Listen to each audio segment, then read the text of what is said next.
ospatuko dugu Laminetxeko 3. urteurrena, eta horretarako dugu egitarau eta apurbet abarketan dagoen aste oso bat, edo aurreko aste hau, eta atzo egon ginen hemen lan egun betiten, apurbet gaztetxea etonduten eta holan, eta gaur dekogu Eskuragai herritik argazki erakusketa moduko bat azkeneko 3 urteetan indako ekintzana eta kartelana.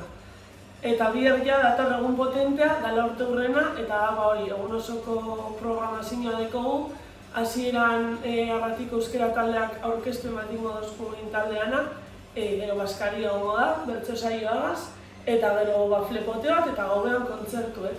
Binagarra modernak, kuter eta matxina da. Eta hori, izango da egun oso polite eta animo.